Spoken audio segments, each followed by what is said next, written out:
Quem? Ninguém é. Dá um oi aí. Dá um oi. Fala, oi. Mano rabo. Quem é? Muito bem. Isso aí. Tá feliz? Mano rabo. Muito bem. Tchau. Bom descanso aí.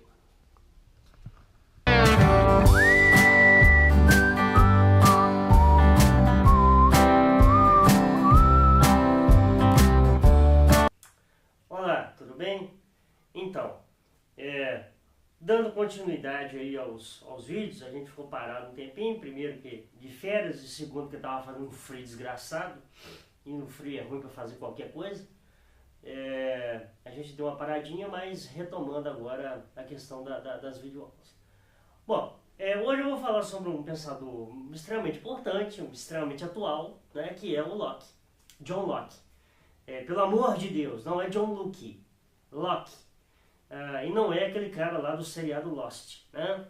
O Locke, ele é um filósofo inglês, né? Ele viveu de 1632 até 1704, né? Foi contemporâneo, né, de alguns acontecimentos importantes na Europa, como por exemplo a Revolução Gloriosa de 1688, e foi contemporâneo também de Luís XIV, o famoso Rei Sol.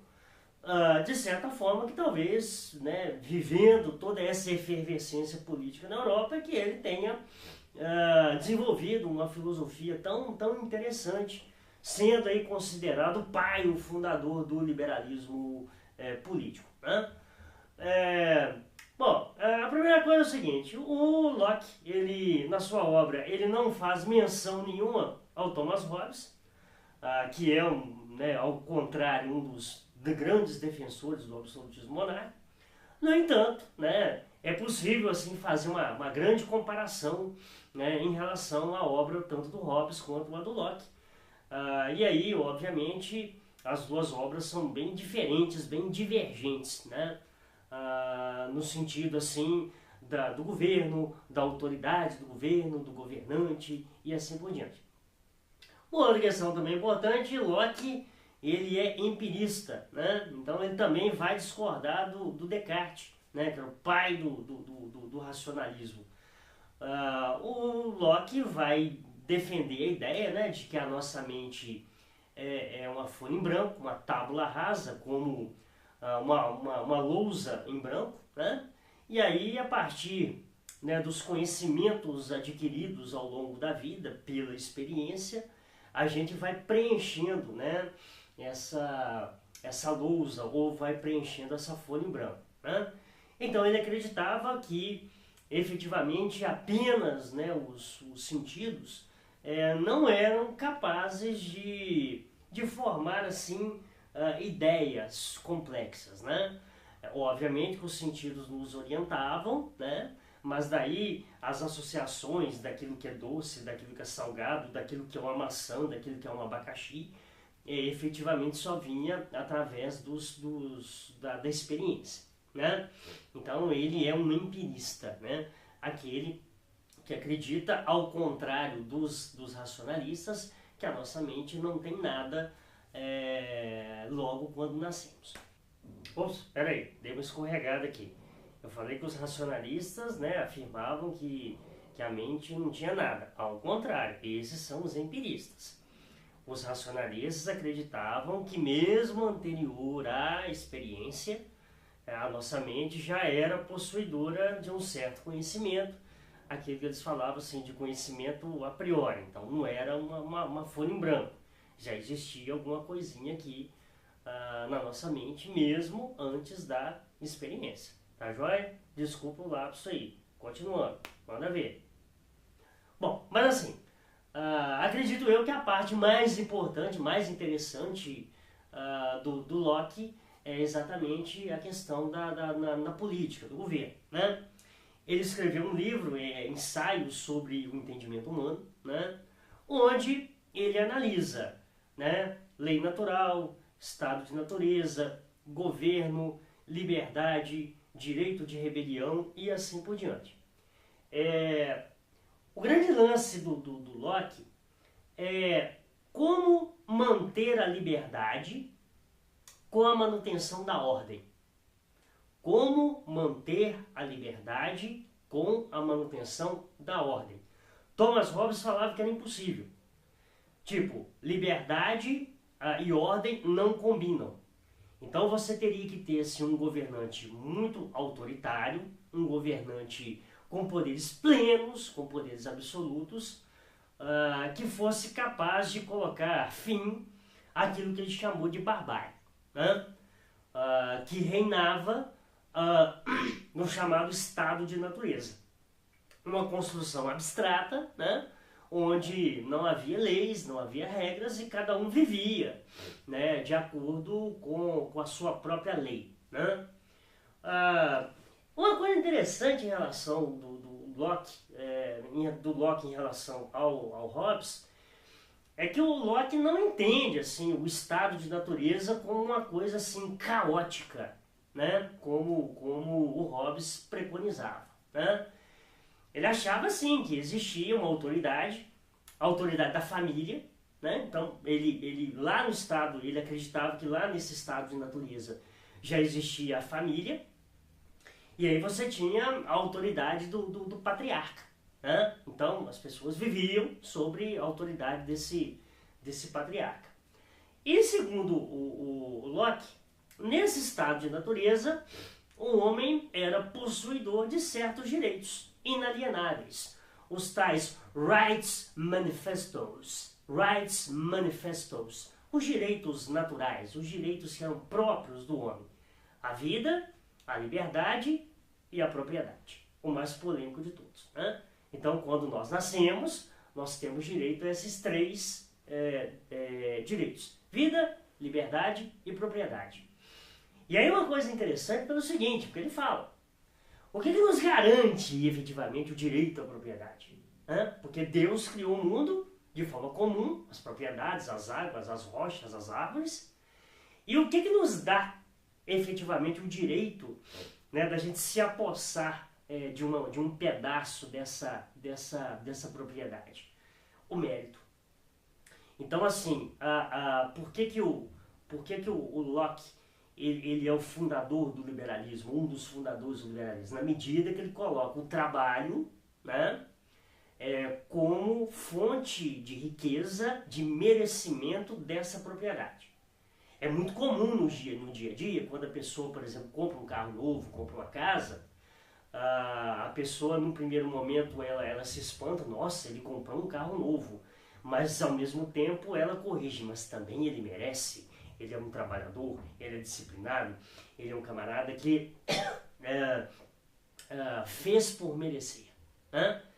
Então, essa é a principal justificativa para a propriedade privada. Exatamente a ideia do merecimento.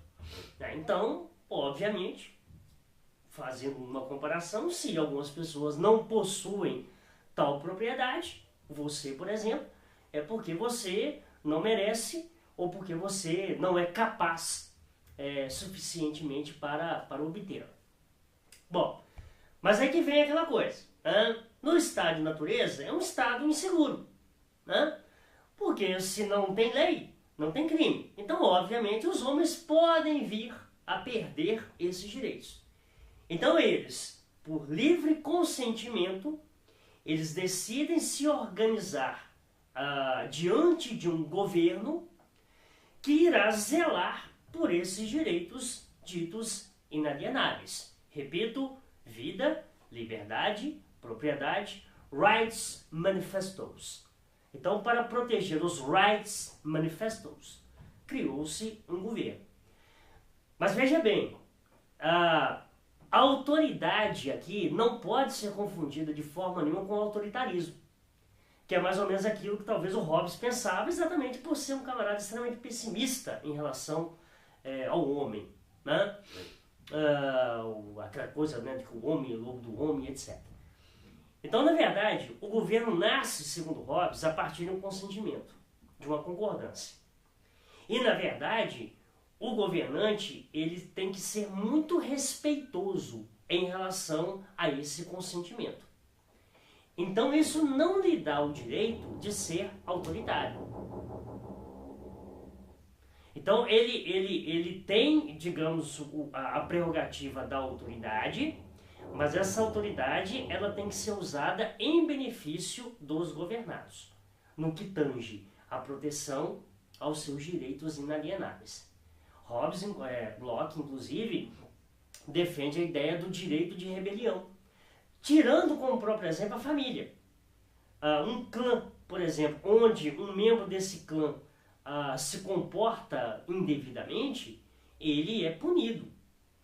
Então, assim, ele está dando autoridade ao governante, mas está falando para o governante, olha, você pode mandar, mas a sua autoridade ela tem um limite. Então, a partir do momento que, em vez de você proteger, você começar a oprimir, é justo, é lícito que os governados se revoltem contra a figura do rei, podendo, inclusive, substituí-lo. Ele fala também, as leis, quem que cria as leis? Obviamente, os representantes dos governados. Então, cabe ao governante simplesmente executar as leis. É por isso que aquela ideia da tripartição dos poderes, executivo, legislativo, judiciário, ela foi, assim, historicamente muito bem definida pelo Montesquieu, né, que é um outro pensador que em outro momento a gente vai estudar, mas quem começa a preconizar isso é exatamente o John Locke. Né? É muita pretensão, é um governante concentrar em suas mãos os poderes de legislar, fazer as leis, julgá-las e executá-las. Então isso pode ser dividido em esferas harmônicas, porém independentes. Locke é um dos primeiros, por exemplo, né, ele e Stuart Mill, que é um outro pensador importante, também um pensador liberal, a defender exatamente a igualdade de direitos para as mulheres. Veja bem, nós estamos falando de um filósofo que viveu nos anos 1600 e já naquela época, dentro do pensamento liberal, contemplava-se exatamente a ideia, né, de você ter a igualdade de direitos para ambos os sexos. Tá? Então, assim, é uma filosofia simples, é uma filosofia que não é muito intrincada, é uma filosofia muito suave. Obviamente que socialistas, comunistas, anarquistas, liberais, né, todos eles têm muitas boas ideias, né? Obviamente que a aplicação dessas ideias é que na maioria das vezes não sai como esperado. Mas é de fato uma filosofia que não morreu, né? É de fato uma filosofia, se você olhar na internet, você tem várias páginas, né?